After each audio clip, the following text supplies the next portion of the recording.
Hey guys, what's up? Welcome back to today's edition of the Fishing Teacher, and really appreciate you guys swinging by the channel and spending some time with me today.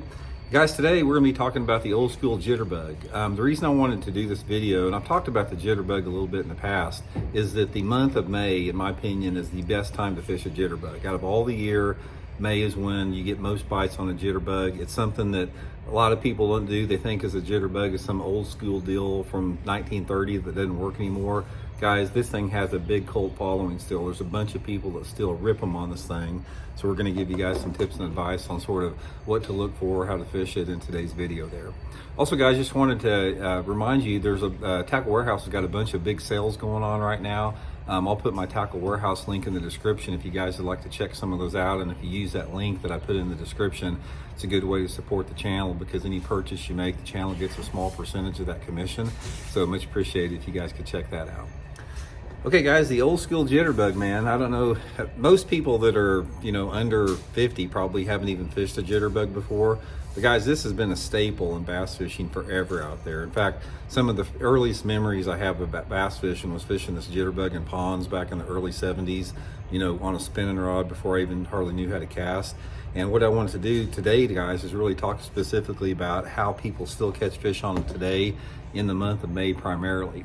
Now, topwater fishing in general, I think that May is one of the best times to fish it. It's like when those fish get done spawning, they're hungry, they're feeding, they're aggressive, and it's a great time to fish a topwater if you have the right conditions. Now, let's talk a little bit about the conditions, and I'll talk about the areas it works best in. The best conditions for a jitterbug are going to be like other topwaters. It's going to be conditions where you don't have very much wind. Jitterbug is not a good topwater for real windy days. So you need a fairly calm day with not much wind. Also, you need clouds. The best it works in is like a little misty rain. Low light conditions are going to be the best with that. Water visibility, I like around probably anywhere between 2 to 3 foot of visibility seems like it's best for the jitterbug.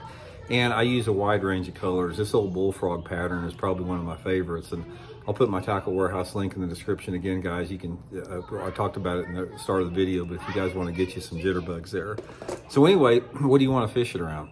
You want to fish it around the early post-spawn areas where those fish they're still shallow, but they haven't moved out deeper. So the first place I look for in the month of May is I go back into those areas where I think the fish have been spawning, because a lot of those fish will hang around in those areas to recuperate, they feed, they guard fry, they don't immediately spawn and move it back to deeper water. So start out in the same type of areas that you've been, fishing if you think the fish are spawning in, and just start throwing to the bank, man. It doesn't matter if you have, cover or no cover. It doesn't matter. Jitterbug works good on clean banks or around cover. Start throwing it to the bank and just use just like a slow medium retrieve thing. The jitterbug, it just goes through the water, just starts moving just like that through the water. And they will hammer that thing under those right conditions there.